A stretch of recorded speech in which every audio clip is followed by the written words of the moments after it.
जिन मौरखों ने यह वाक़या लिखा है, इन सब ने लिखा है कि यह वाहिद सवार था जो मेले में भगदड़ मच जाने से फ़ायदा उठाते हुए रोमियों के घेरे से निकल आया था। अभी घेरा मुकम्मल नहीं हुआ था। इस मुजाहिद ने अंदाज़ा कर लिया था कि इसके साथियों का क्या अंजाम होगा। मुअज़्ज़िज़ नाज़रीन, हमारी आपसे एक छोटी सी गुजारिश है कि हमारे चैनल पर अब तक नए हैं तो हमारे चैनल को सब्सक्राइब कर दें, साथ बेल आइकन के बटन पर क्लिक लाजमी करें और वीडियो को पूरा वॉच करें।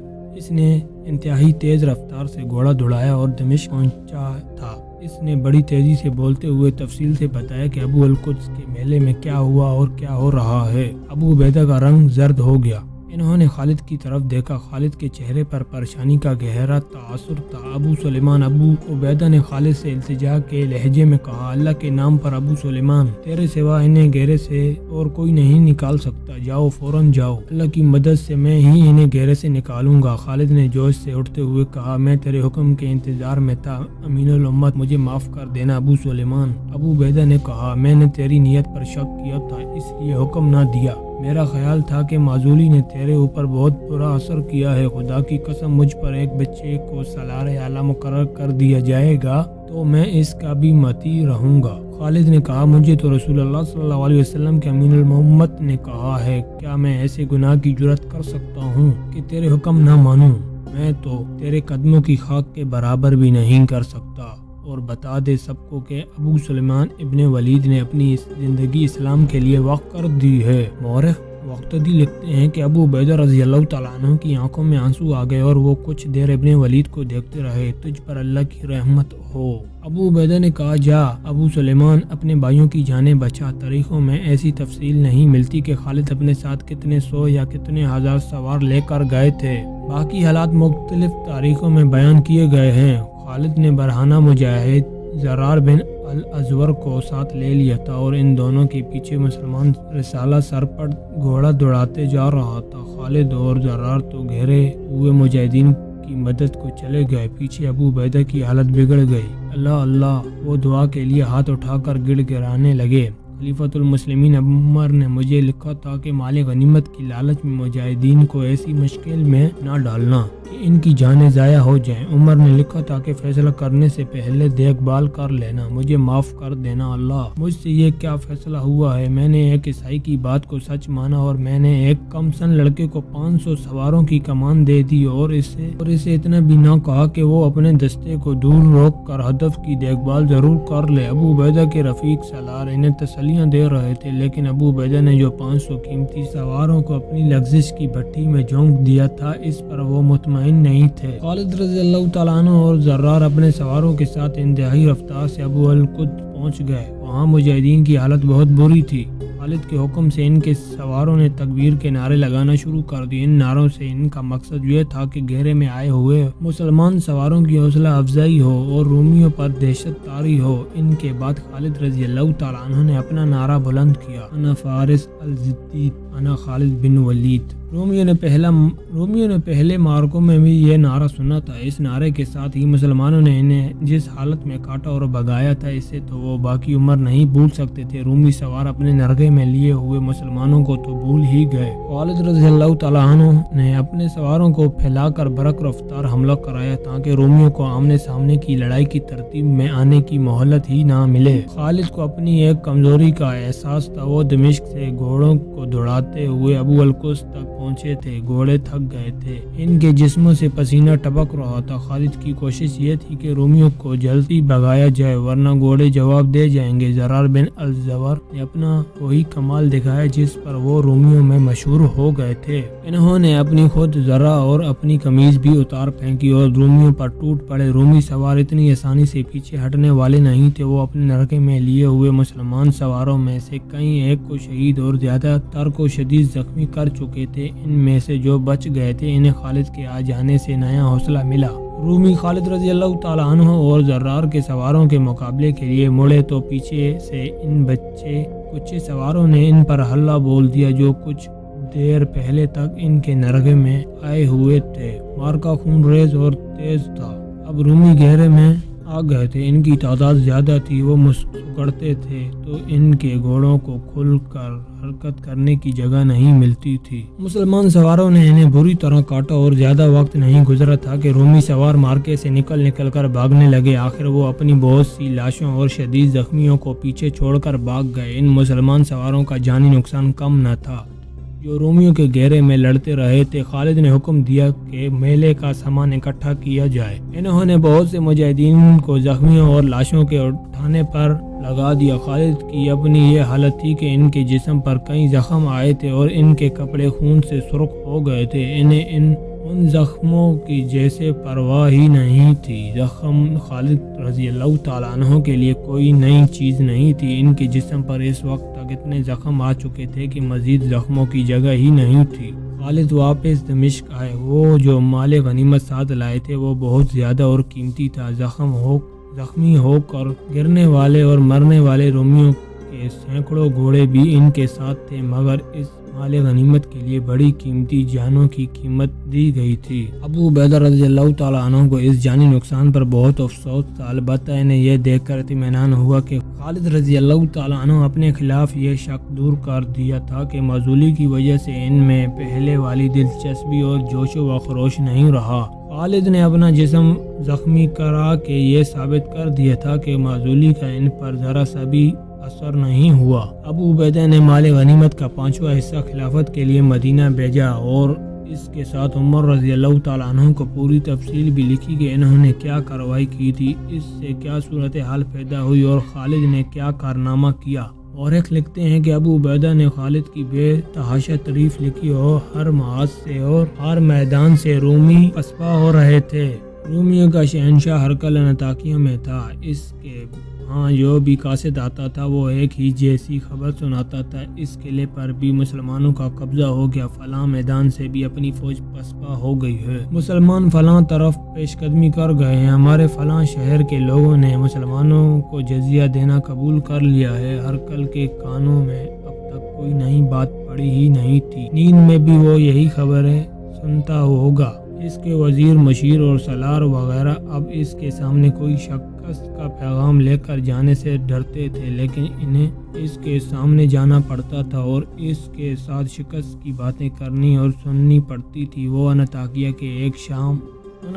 کی شام حسین ہوا کرتی تھی۔ یہ شہر سلطنت روم کا ایک اہم اور بارونق شہر تھا۔ روم کے اعلیٰ حکام، امراء اور وزراء یہاں رہتے تھے۔ اب تو کچھ عرصے سے شہنشاہ روم ہرقل نے اسے عارضی دارالحکومت اور فوجی ہیڈ کوارٹر بنا لیا تھا۔ رومی جنگجو تھے۔ اس دور میں ان کی سلطنت دنیا کی سب سے وسیع اور مستحکم سلطنت تھی۔ استحکام کی وجہ یہ تھی کہ روم کی فوج مستحکم تھی، اسلحے کی برتری اور نفری کی افراط کے لحاظ سے یہ فوج اپنے دشمنوں کے لیے دہشت ناک تھی۔ اس فوج نے اور اس کے سالاروں اور دیگر اعلیٰ حکام نے انطاکیہ کو رونق شہر بنا رکھا تھا۔ عیش و عشرت کا ہر سامان موجود تھا۔ وہاں قہبہ خانے تھے، رقص اور نغمے تھے اور وہاں نسوانی حسن کی چلتی پھرتی نمائش لگی رہتی تھی۔ وہاں شامیں مسکراتی اور راتیں جاگتی تھیں، لیکن اب انطاکیہ کی شامیں اداس ہو گئی تھی۔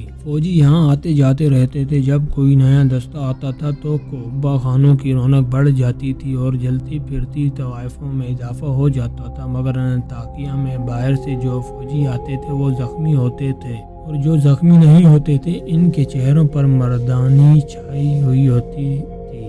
ہر فوجی شکست کی تصویر بنا ہوتا تھا۔ ان کی چال میں اور ان کے چہروں پر شکست صاف نظر آتی تھی۔ خیر، عورتیں ان کے قریب کیوں آتی ہیں؟ ان کی اپنی بیویاں انہیں اچھی نگاہوں سے نہیں دیکھتی تھی۔ ان رومی فوجیوں نے روم کی جنگی روایات کو توڑ دیا تھا، کیسر روم کی عظمت کو پامال کر دیا تھا۔ انطاکیہ میں جو رومی عورتیں تھیں انہوں نے ہرقل کو بھی نہیں بخشا تھا۔ وہ شام انطاکیہ کی ایک افسردہ شاموں میں سے ایک شام تھی۔ ہرقل شاہی بگھی پر کہیں سے آ رہا تھا۔ اس کے آگے 8 گھوڑے شاہانہ چال چلتے آ رہے تھے۔ ان کے سوار ہرقل کے محافظ تھے۔ ان سواروں کی شان نرالی تھی۔ ان کے ہاتھوں میں برچیاں تھیں جن کی انیاں اوپر کی تھی اور ہر پرچی کی انی سے ذرا نیچی ریشمی کپڑے کی ایک جھنڈی تھی۔ بگھی کے پیچھے بھی 8-10 घोड़ सवार थे। एक शोर उठा, शहनशाह की सवारी आ रही है। लोग अपने शहनशाह को देखने के लिए रास्ते के दोनों तरफ खड़े हो गए। इनमें औरतें भी थी। औरतें अमूमन अपने दरवाजों के सामने या मुंडेरों पर खड़ी होकर अपने शहनशाह को गुजरता देखा करती थी, लेकिन इस शाम चंद एक औरतें हरकल के रास्ते में आ गई। अगले 2 सवार मुआवजों ने घोड़े दौड़ाए और औरतों को रास्ते से हटाने लगे, लेकिन औरतें गल मचाने लगी कि वो अपने शहनशाह से मिलना चाहती हैं। 2 और सवार आगे बढ़े क्योंकि औरतें पीछे नहीं हट रही थी। हरकल की बग्गी इन तक पहुंच गई। वो औरतों को देख रहा था। इसने बग्गी रुकवा ली और उतर आया। छोड़ दो इन्हें, हरकल ने गरज जैसी आवाज में कहा। इन्हें मुझ तक आने दो। वो आगे गई और औरतों ने इसे घेर लिया। वो सब बोल रही थी, मैं कुछ नहीं समझ रहा। हरकल ने बुलंद आवाज से कहा, कोई एक बोलो, मैं सुनूंगा। शहनशाह रूम, एक औरत बोली, तू कुछ नहीं समझेगा। जिसने सल्तनत रूम की तबाही बर्दाश्त कर ली है वो गैरत वाली औरत की बात नहीं समझेगा। एक और औरत ने कहा, हम सब रूमी हैं, हम मकामी नहीं। यहाँ की औरतें तेरे रास्ते में नहीं आएंगी। रूमी चले जाए, अरब के मुसलमान आ जाएं, इन्हें क्या बेइज्जती तो हमारी हो रही है, बेइज्जती रूम की हो रही है। अब आगे बोलो। हरकल ने कहा, जो कहना है वो कहो। क्या तूने फैसला कर लिया है कि तूने हमें मुसलमानों के हवाले करना है? एक औरत ने कहा, इसके सिवा और कोई बात कानों में नहीं पड़ती कि फलां शहर पर मुसलमानों का कब्जा हो गया है और वहाँ की रोमी औरतें मुसलमानों की लौंडियाँ बन गई हैं। हमारी फौज लड़ने के काबिल नहीं रही तो हमें आगे जाने दे। एक और औरत ने कहा, घोड़े, बर्चियां और तलवारें हमें दे दे। जिस फौज से फारसी भी डरते थे, एक और बोली, वो फौज अब डरे हुए जख्मी और भगोड़े सिपाहियों का हजूम बन गई है। यहाँ अब रूम का जो भी फौजी आता है किसी न किसी किले या मैदान से भागा हुआ आता है। एक और औरत ने कहा, हरकल के मुहाफिज डर रहे थे कि शहनशाह रूम का अतब इन पर गिरेगा कि वो चंद एक औरतों को इसके रास्ते से नहीं हटा सके। तमाशाई इस इंतजार में थे कि हरकल इन तमाम औरतों को घोड़े तले कुचल देने का हुक्म देगा, लेकिन हरकल खामोशी से, तहम्मुल और बर्दबारी से औरतों के ताने सुन रहा था। शायद इसलिए कि वो मकामी नहीं, रूमी औरतें थीं।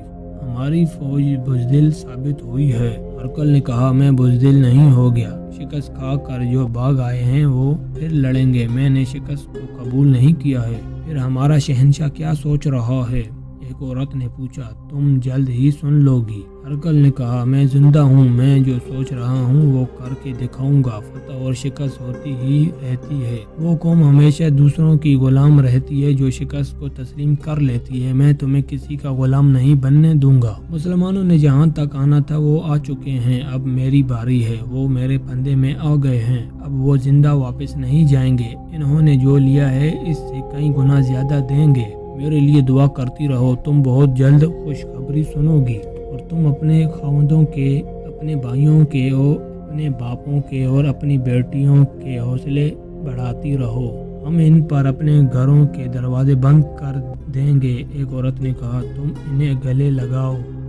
हरकल ने कहा, अब वो फातेह बनकर तुम्हारे सामने आएंगे। औरतों ने अपने शहनशाह को रास्ता दे दिया। हरकल ने इन औरतों की मुहाज दिल जोई नहीं की थी। मौरख लिखते हैं कि वो शिकस्त तस्लीम करने वाला जंगजू था ही नहीं और वो शहनशाह बाद में और सिपाही पहले था और वो अपने दौर का मंजा हुआ जर्नेल था। ये कहना गलत नहीं कि वो खालिद की टक्कर का जर्नेल था और जंगी चालों में इसकी महारत का अंदाज अपना ही था। अगर वो सिर्फ शहनशाह होता तो अपनी सवारी के रास्ते में इन औरतों की रुकावट को बर्दाश्त न करता, इन्हें सजा देता। लेकिन इसने इन औरतों से हौसला लिया और इनका हौसला बढ़ाया। इसने ये भी महसूस किया था कि किसी तरफ से शिकस्त की और इसकी फौज की पसपाई की इत्तला आती थी तो इसके अहकाम इसके सामने आने से गुरेज करते थे। ऐसा ही एक मौका था कि इसका एक सालार जो मुशीर की हैसियत से इसके साथ रहता था इसके सामने आ गया। इस सालार के चेहरे पर मायूसी का जो तासुर था वो हरकल ने भांप लिया। क्या है? हरकल ने पूछा। मरज अल दीनाज से कासिद आया है। सालार ने कहा, तो कहता क्यों नहीं कि वो एक और पसपाई की खबर लाया है। हरकल ने जोशीले लहजे में कहा, अपने दिलों से मेरा खौफ निकालते क्यों नहीं? शिकस्त और पसपाई के नाम से घबराते क्यों हो? बोलो। हाँ शहनशाह, सालार ने कहा, قاصد पसपाई की खबर लाया है और वहाँ से भागे हुए सिपाही यहाँ आना शुरू हो गए हैं। आने दो इन्हें, हरकल ने ऐसे लहजे में कहा जिसमें गुस्सा नहीं था और इसके लहजे में शाहाना जलाल भी नहीं था। इनका हौसला बढ़ाओ, कोई इन्हें शिकस्त और पसपाई का ताना न दे। यही सिपाही शिकस्त को फतह में बदलेंगे। सिपाहियों का हौसला तो बहाल हो जाएगा, सालार ने कहा, लेकिन लोगों का हौसला टूटता जा रहा है। लोग मुसलमानों को जिन्नात और भूत समझने लगे हैं। ऐसी अफवाहें फैल रही हैं जो लोगों को बुज़दिल बना रही हैं। जानते हो ये अफवाहें कौन फैला रहा है? हरकल ने कहा, हमारे अपने सालार, कमांडर और सिपाही, ये जाहिर करने के लिए कि वो तो बेजिगरी से लड़ते थे, लेकिन इनका मुकाबला जिन्नात से हो गया। शहनशाह रूम, सालार ने कहा, मुसलमानों की कामयाबी की एक और वजह भी है। हमारे जिस शहर के लोग इनसे सुलह का मुआहदा कर लेते हैं और जजिया अदा करते हैं, इनके साथ मुसलमान बहुत अच्छा सलूक करते हैं। इनकी औरतों और इनकी जवान लड़कियों की तरफ आंख उठाकर भी नहीं देखते। इनकी जान व माल की हिफाजत करते हैं, इनके मजहब का भी एहतराम करते हैं। ये खबर सारे इलाके में फैल जाती है। इसका असर ये होता है कि वो दूसरी जगहों के लोग भी फौज का साथ छोड़ देते हैं और इसे सुलह पर मजबूर कर देते हैं। इसका कोई इलाज होना चाहिए। इसका इलाज सिर्फ ये है कि मुसलमानों को फैसला कुन शिकस्त देकर हमेशा के लिए ख़त्म कर दिया जाए। हरकल ने कहा, और इसका बंदोबस्त हो रहा है। अबू अल कुद्स में हरकल को जो चोट पड़ी, इसने इसे झंझोड़ डाला था। इस मार्के की तफसीली इतला मिली थी। अबू उबैदा रज़ियल्लाहु तआला अन्हु एक गलती कर बैठे थे। रूमी खुश थे कि मुसलमानों का एक दस्ता तो फंदे में आया, लेकिन खालिद और जर्रार ने बर वक्त पहुंचकर न सिर्फ रोमियों का फंदा तोड़ डाला था, बल्कि इन्हें नाकाबिले तलाफी जानी नुकसान पहुंचा कर माल गनीमत से माला माल होकर लौटे थे। हरकल को मुसलमानों की बरक रफ्तारी ने परेशान कर दिया था। इसने देखा था कि मुसलमानों की फौज एक से दूसरी जगह हैरान कुन तेजी से पहुंचती थी और मैदान जंग में सलारों की जंगी चालों पर इनके दस्ते बहुत ही तेजी से जगह बदलते और चालों को कामयाब करते थे। इसके बाद तो जैसे हरकल ने रातों को सोना भी छोड़ दिया था। इसने इसी रोज अपनी सल्तनत के दूर दराज गोशों तक कासिद दौड़ा दिए थे। इसने हुक्म ये भेजा था कि ज़्यादा से ज़्यादा फौजी दस्ते अनाताकिया भेज दिए जाएं। वो सल्तनत की तमाम तर फौज तो इकट्ठी नहीं कर सकता था, हर जगह फौज की ज़रूरत थी। इसने इतने दस्ते मांगे थे जिनके आ जाने से किसी भी जगह का दिफा कमज़ोर नहीं होता था। जिन इलाकों से दस्ते आए इनमें शुमाली शाम, यूरोप के चंद शहर और जजीरा शामिल थे। हरकल ने अपने हुक्म में कहा था कि दस्ते बहुत तेजी से आएं। जब ये आने लगे तो इनमें से बाज़ को अनाताकिया में रखा गया और दूसरों को दरियाए उर्दन के मगरबी किनारे से ज़रा ही दूर एक मकाम बेहसान पर भेज दिया गया। हरकल ने अपने मशीरों और सलारों को बुलाया। इनमें सकलार, शनस और थियोडोरस खास तौर पर काबिल जिक्र थे। इन तीनों को मुहाज़ों से बुलाया गया था। हरकल ने